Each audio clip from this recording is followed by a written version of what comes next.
Welcome to the Catalyst Show. This is Penny from the Racial Justice Network, and for this month, we're in July, and July is, we're just a month before, a couple of days before the 1st of August, and we have a special guest, our patron, Sister Esther Stanford-Xosei, and we'll be interviewing for the course of this show. So, before I begin, I'll ask, first of all, welcome you, Esther, and then also ask you to introduce yourself. Sure, thank you very much for inviting me to appear on the Catalyst Show. It's an honor to be here for the first time. So, as has been explained, I am Esther Stanford-Xosei, and I am a reparationist, which is a reparations scholar, activist, and campaigner.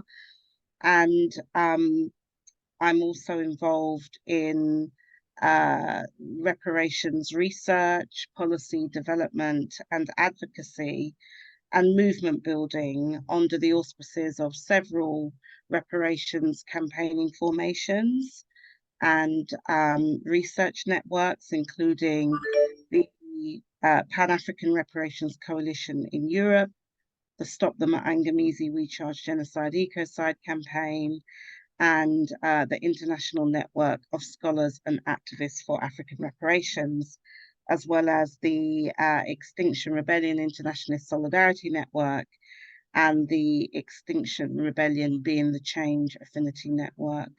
Those are some key structures, including, how could I forget, but last but not least, the African Emancipation Day Reparations March Committee, which co-organizes activities on the 1st of August with the Stop the Ma'angamizi campaign. And we refer to the month of August as Mosiah, in honor of the Honorable Marcus Mosiah Garvey, as a way of also reclaiming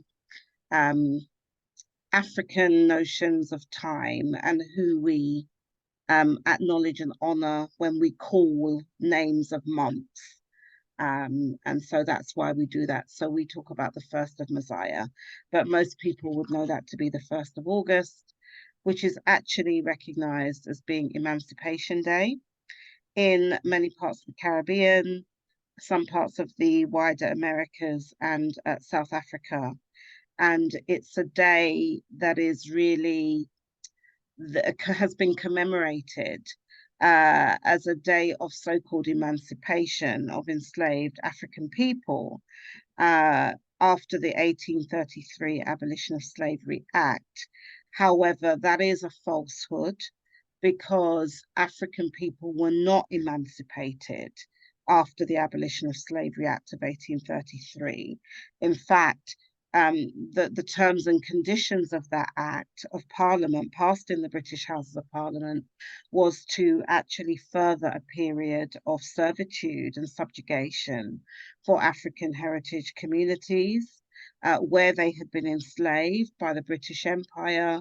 And this was a period of what's known as apprenticeship, which lasted from 6 to 8 years, where enslaved people were forced to continue to work on lands without payment. And this included children as young as 4 years old who were forced to work.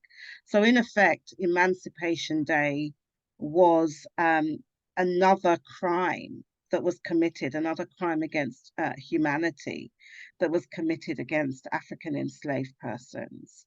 But it has traditionally been commemorated as an Emancipation Day, including in many, as I said, Caribbean countries. And we have a sort of very, I would say, double-minded approach to it, because some people do see it as an emancipation because of being loosened from the, if you like, the physical shackles of slavery.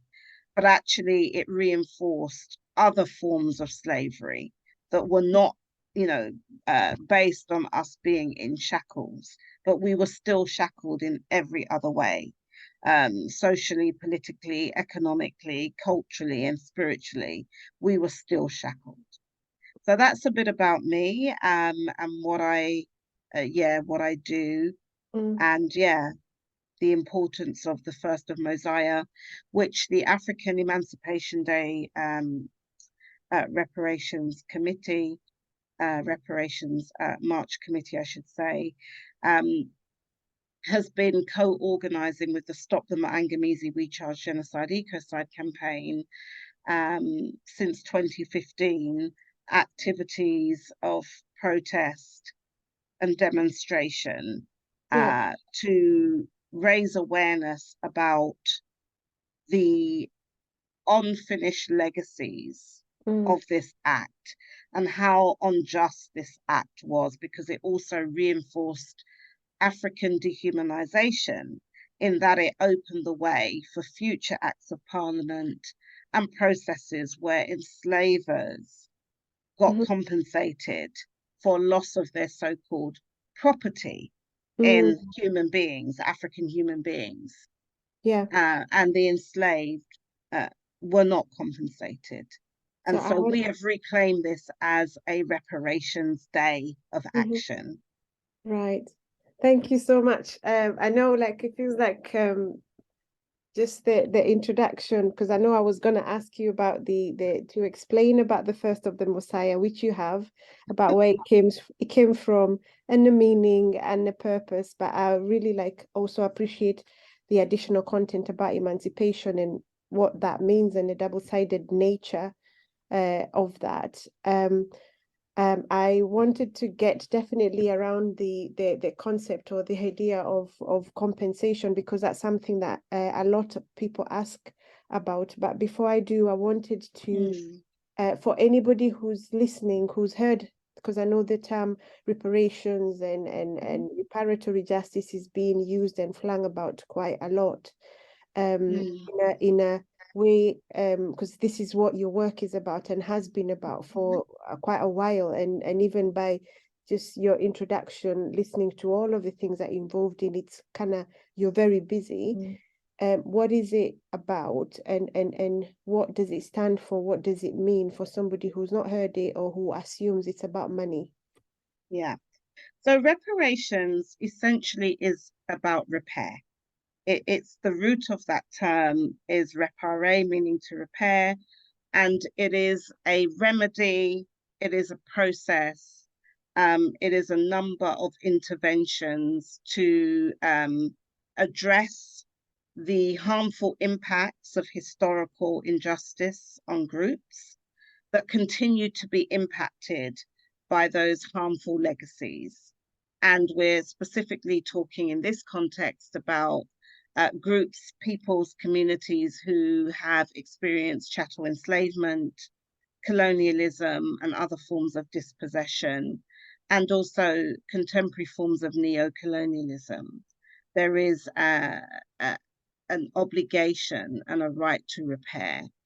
And this obligation and right to repair comes about because when injustice is done to people, and when you violate their rights, their group rights, you violate their personhood, you tarnish and you defame and you despoil their environments as well as their own dignity. This often involves some of the most serious crimes that are recognized in so-called international law, such as crimes against humanity, crimes of genocide, also war crimes, crimes of aggression, and more recently, there's been a recognition of crimes of ecocide.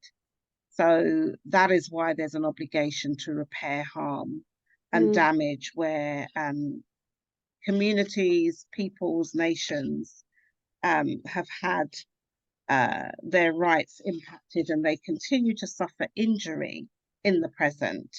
And there are sort of 5 key injury areas that are identified by well-known reparations formations such as NCOBRA, the National Coalition of Blacks for Reparations in America, that I'm also a co-chair of their International Affairs Commission, and they have identified 5 injury areas that require redress and repair.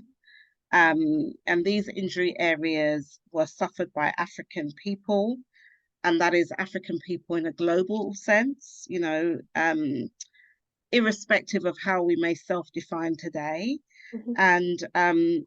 And these injuries were experienced during what is commonly referred to in the Pan-African community as the Maangamizi, which is a key Swahili term that really speaks to the intention to destroy African people. And that destruction is not just about killing them. You know, we can be alive, but if you destroy the essential foundations of life, if you destroy a people's institutions, if you dispossess them of their land and their heritage and their connections to specific areas, you know, ancestral lands and the wealth and resources, that in itself is about destruction. And Yeah. in fact, the coiner of the term genocide, Dr. Raphael Lemkin, he recognized that genocide has 2 phases. And that is one, the destruction of the national pattern of the oppressed group.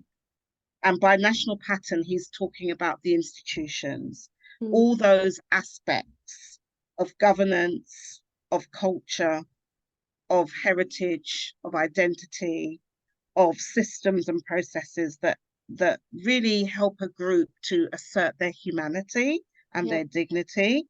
And so he said genocide involves the destruction of the national pattern of the oppressed group. And then the other aspect of genocide is when you impose on them the national pattern of their oppressors. Mm. Yeah. Yeah. So you make it illegal for us to practice our culture, to even play the drum. You demonize our languages. You demonize our cultures and our way of life. You demonize our forms of spiritual practice and actually honoring the divine.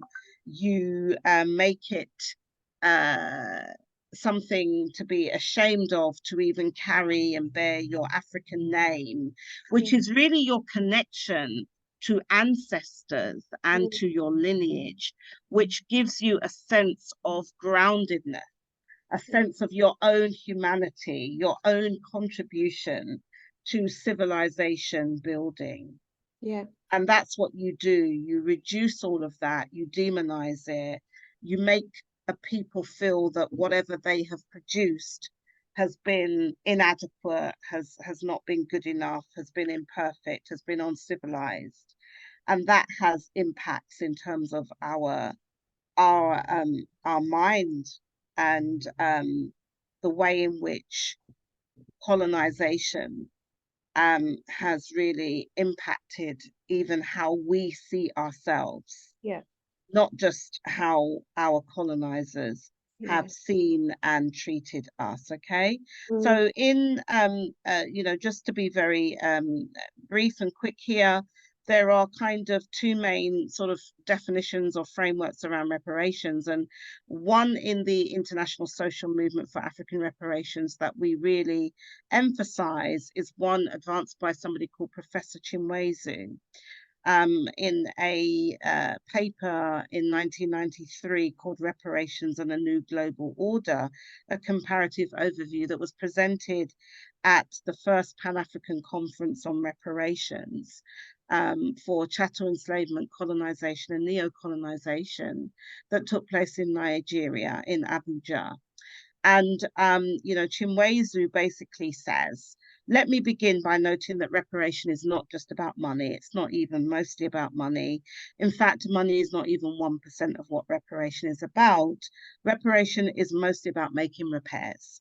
Self-made repairs on ourselves, mental repairs, psychological, cultural, organizational, social, institutional, technological, economic, political, educational, repairs of every type that we need in order to recreate sustainable Black societies.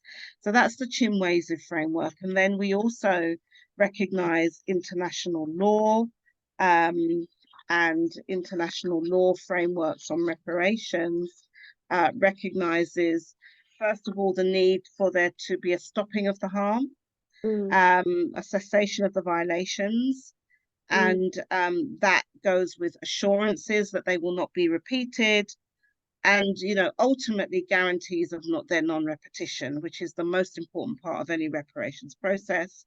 There is restitution, there is something called compensation, there is a model of repair known as satisfaction, which is called symbolic reparations, and then there's rehabilitation that, as I said, these are required because we've been injured. And I was earlier pointing to the 5 injury areas suffered by African people, and these are in the areas of 1, injuries to our peoplehood and our sense of nationhood, which has all been interfered with and interrupted, and we kind of go by different identities today, and we sometimes get stuck in where our parents were born or where we were born and what our passport might say if we have one.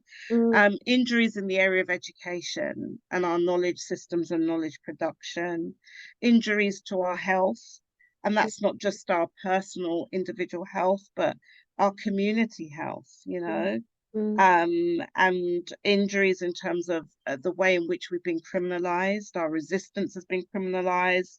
A lot of our practices, cultural practices, and knowledge systems even have been criminalized in many instances. And also injuries in the area of wealth and poverty. So we have inherited intergenerational impoverishment. And the descendants of enslavers and the enslaver class, they have inherited intergenerational wealth. They have been enriched. We have just been dispossessed of our natural wealth and resources, not in terms of ownership, but stewardship, right? Which was part of our value system. That impacts on our ability to access the resources that our people have worked for. Through our families, our lineages, we've been denied access to those resources, which we would naturally use for our own advancement, our own development, our own empowerment. Yeah, no, thank you so much. And in terms of so the reparations, like the fast of the Messiah, this is some of again some of the things that are being addressed or covered or at least like highlighted. So in terms of the day itself, for somebody who hasn't been, somebody who's considering coming, and it doesn't have to be just about the day. It's a movement, and because I know we haven't used the word movement necessarily. What is it that we're trying to do? Those of us who are coming along, those of us who've been there, those who we are inviting to come along with us. What is it that we're trying to achieve and push for? Sure. Some of the activities also that go on. Sure. I've attended, but I want to hear. Absolutely. So every 1st of Mosiah, August, as most people might know it, from 2019 to this year, we've been organizing something called the Pan-African Reparations Rebellion Groundings.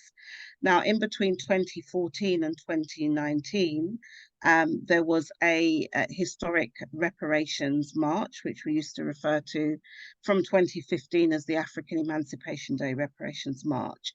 It was actually commenced in 2014 by spearheaded by a formation called the Rastafari Movement UK and many other kind of supporting organizations, many of whom went on to form the African Emancipation Day Reparations March Committee in 2015, after the Rastafari Movement UK no longer wanted to continue the march. So essentially, it's a day of action.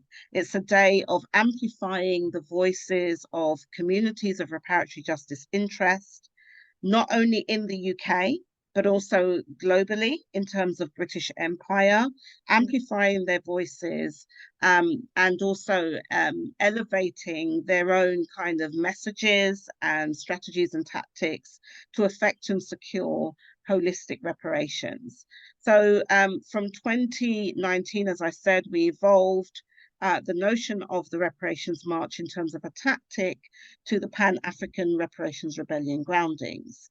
And we felt it was necessary to have these groundings as a way of engaging with our people, because, you know, we had to be evaluating our impacts, and we recognized that there was a need to have a lot more discussion with our own people as to what we're doing, the strategies and tactics that we're using, whether they're impactful or not, how people can get involved and actually strengthen a campaign for reparations, what kind of mechanisms and processes would we need to see to make that happen. And so we utilized the groundings methodology that was actually championed by Professor Walter Rodney, who is an African Guyanese scholar, activist, historian.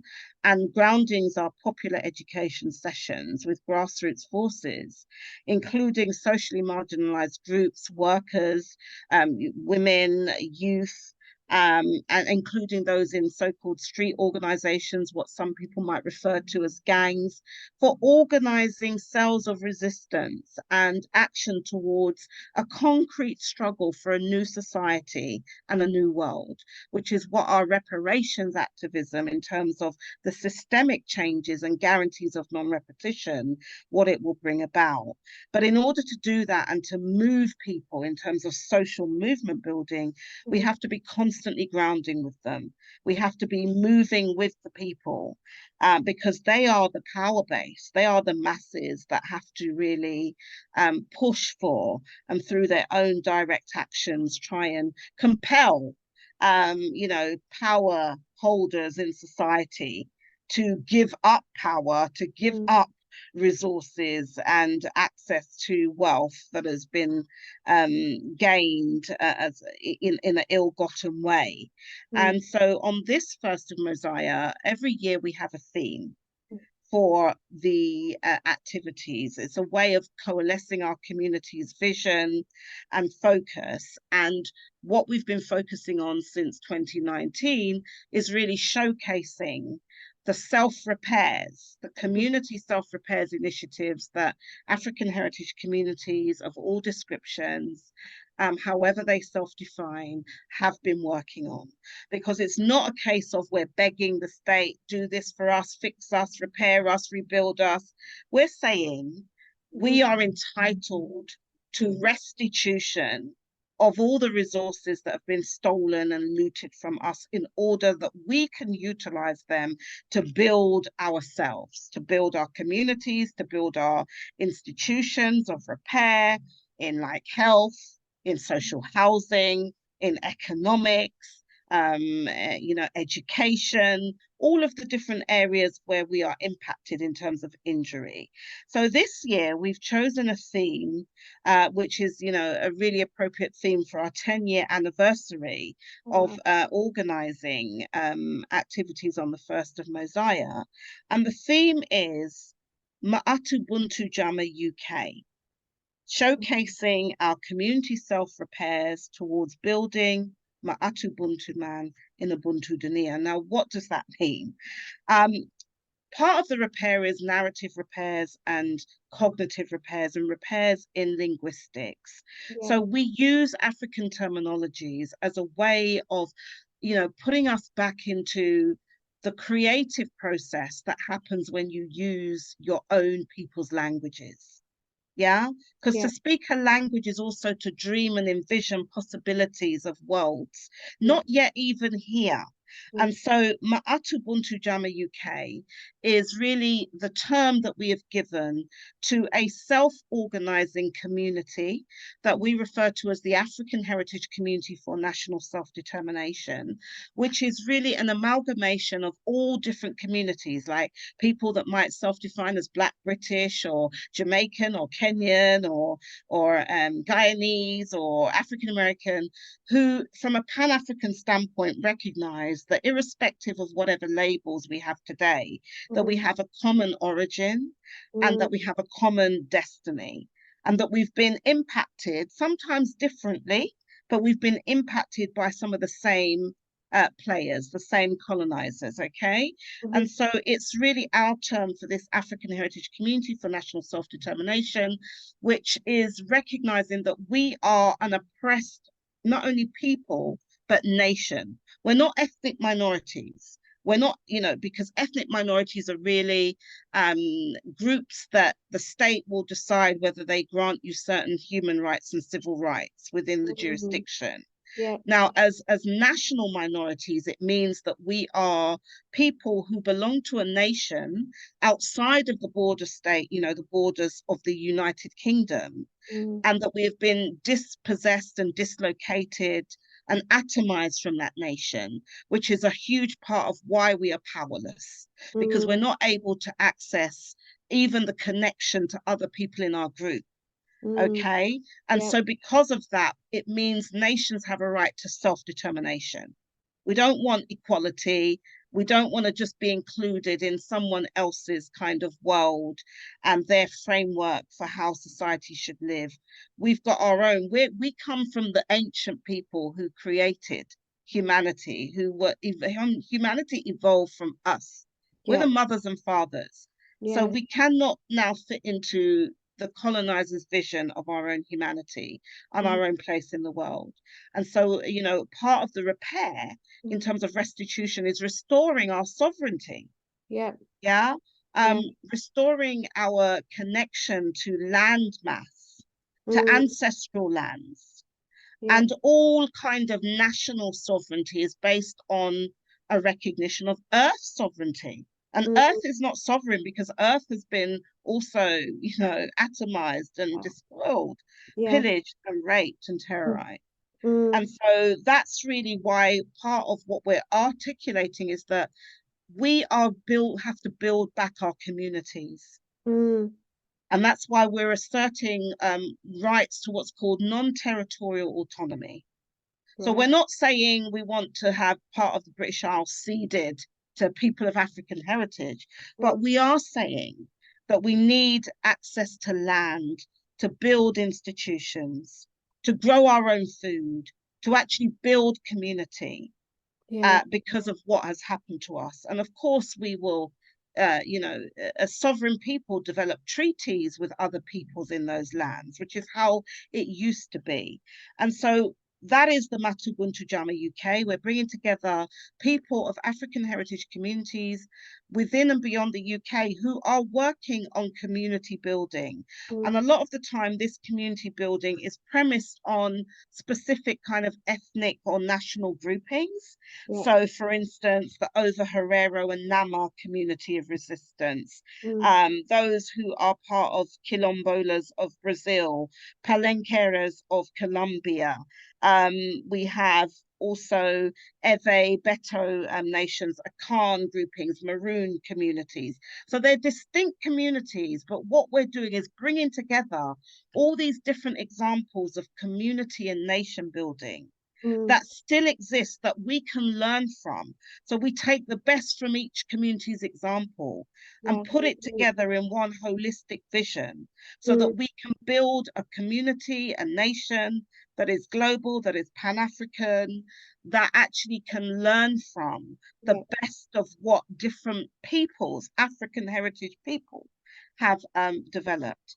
And we're showcasing them because we see these community building efforts, Mm. nation building efforts, as pillars to the new world, Mm. the new repaired world, which we refer to as Ubuntu Dunia, which is a multipolar, pluriversal world of global justice for all. And at the heart and center of that is a repaired Africa, which we refer to as Ma'atu Buntu Man. And that is really an Africa without the borders of Mm. 1884, 1885, that are causing so much kind of civil war and conflict and strife, where you have ethnicities and nationalities that transcend existing borders on the continent of Africa and other parts of the world, where we are dispossessed, we are disconnected Yeah. from our group power base, which Mm. is essentially our people. And if we had a different sense of who we are, how we are connected to other communities Yeah. in the world, we might not feel as challenged or as oppressed or as powerless to actually bring about some of the global changes that need to happen if we are to be guaranteed a Yeah. future, Mm. not just for us, but our children and our children's children, in terms of the impacts of ecocide and the climate and ecological crisis worldwide that is disproportionately impacting us Mm. wherever we are. Even in the global north, in diaspora communities, we experience the most environmental racism, sites of toxicity, which have impacts for our health and our wellness and our kind of growth and empowerment as a people. Oh, thank you so much. We're running out of time.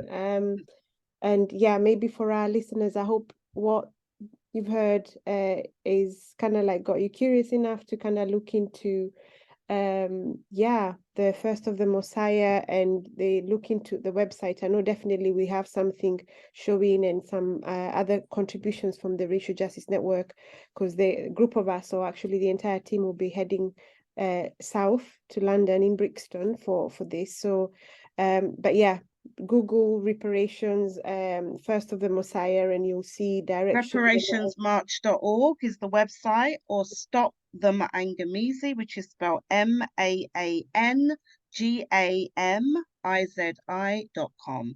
StopTheMaangamizi.com or reparationsmarch.org, and you'll get information on there about what's happening on the 1st of Mosiah, August. We start at 12 noon.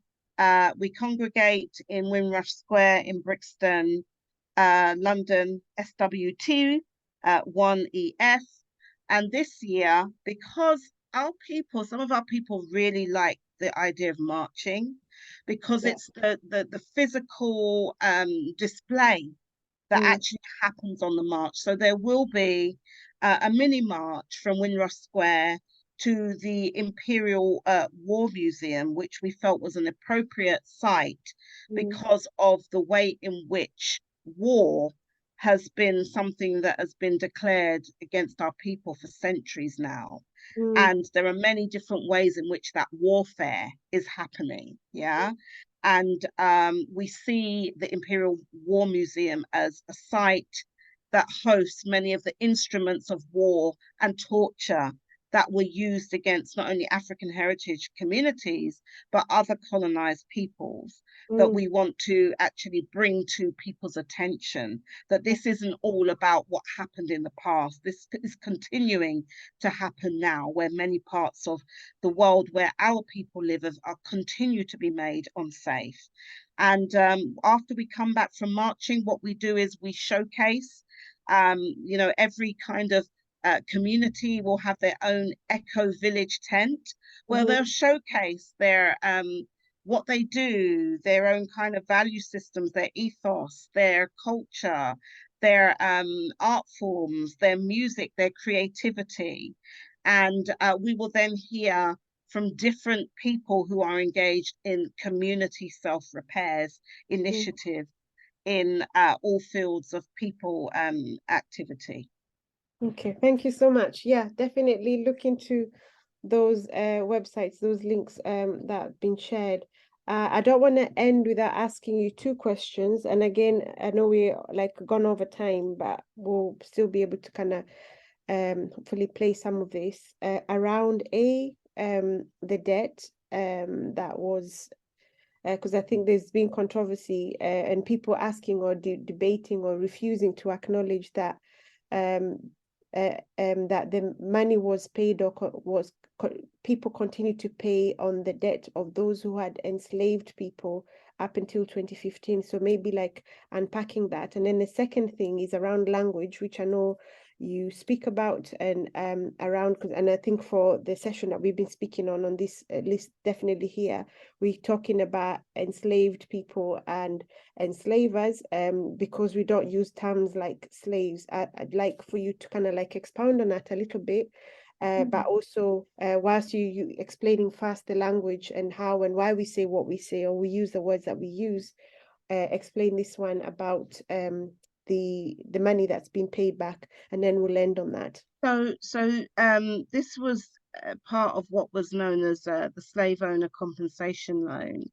And in 2015, according to the British Treasury, British taxpayers finished paying off a debt.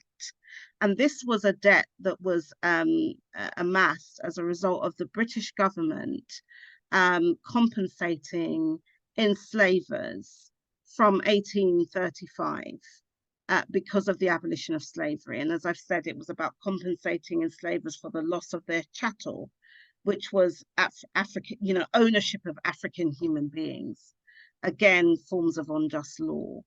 And the British government borrowed £20 million compensation at the time to compensate enslavers.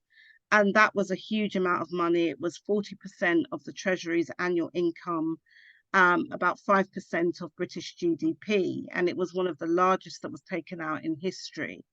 And so the Treasury actually tweeted this in that they thought they were doing something good, because they put out a tweet that said, here's today's surprising Friday fact. Millions of you helped end the slave trade through your taxes. Of course, they subsequently deleted this tax. And it was them that actually pointed out that the amount of money borrowed wasn't actually repaid until 2015. And there were aspects of that money that was recouped from taxpayers, so-called British taxpayers, which would have included many of us who are living here, born here, even, and who have been paying taxes, ourselves personally, our parents, and in some cases, grandparents. So that's what that's all about. There's a lot of information about this. I think the Tax Justice Network is one source of information that's done a few articles about it. Obviously, there were historians like Professor David Olusoga, who also has done some commentary. And there are other historians such as Professor Chris Manjapra. So that speaks to that issue. Regarding the terminology, I've spoken about some of the repairs being narrative repairs, and actually repairs in our cognition. And so it's important to recognize that continuing to use dehumanizing language that deny the African personhood and personality of different African enslaved people is part of the harm that we do today by refusing to recognize their humanity. They were enslaved, okay? They were not just naturally born to be slaves, okay? They were enslaved. They were people who were free, that were captured, that were trafficked, that were, some of them were prisoners of war. They were forced from their homelands in terms of wars of conquest. And this matters today because, you see, if we don't recognize the dignity and the personhood of our forebears, our ancestors, and we don't feel that connection, rather we feel a sense of shame because we're just taught that we were slaves. And that meant that we had no history, we had no civilization, we had no culture, we made no contribution to humanity. Then it means you'll want to disassociate yourself from that past. And what we need to do is also make peace, and we need to make repairs in our own lineages, in our own families, because many of us have kind of felt ashamed because of the way in which we have been made to feel less than and subhuman and abnormal because we have experienced chattel enslavement. And in doing so, we have continued to violate and defile the memories and the contributions, and as I said, reinforce a dehumanization of our people. And this is something that some of us, our people, continue to do. So language matters. And it also matters because as long as you deny the humanity of people, you can justify doing anything to them. You can justify terrorizing them, brutalizing them, exterminating them, genociding them, dispossessing them, because those were some of the arguments that were used. Oh, they don't know the value of this. They don't have private property rights, you know. So we're going to come and impose a regime. There's a reason why we didn't. Yeah, it's because we recognized that we were connected to Mother Earth. You know, it was a violation, it was a taboo, it went against, you know, natural law, cosmic law, to try and own a piece of Mother Earth that sustains all our lives. This was part of our own epistemologies as indigenous people on the planet, who have birthed civilizations. So we have to do those corrections today, because much of what they stood for is now being recognized and embraced by you know, those who have colonized and their descendants, who are looking for answers as to how do we transform our reality in order to avert the worst impacts for humanity of the poly crisis. It's not just about climate and ecological, it's a poly crisis. In terms of the system that has been imposed as a result of taking people, dispossessing a whole continent of some of its best people, and trafficking them into the diaspora to build a world that actually is now bringing us to a point of not only social death, but also potential physical annihilation in terms of the weapons of mass destruction that are being created using mineral resources from our homelands. If we had sovereignty and we had access to those lands and stewardship over those lands, in our right mind, we wouldn't want to use minerals to develop harmful types of technology that can literally annihilate humanity, as well as, you know, all other life forms on the planet that we rely on. Yeah, no, thank you so much. I think that is a definitely good point to end on. It's a lot to take, and hopefully all of our listeners out there hopefully will have learned something, taken away something from all of that you shared. Thank you so much. And yeah, till the next program that we have. This has been a Catalyst show at BCB, and with Penny and Sister Esther. Thank you. Thank you.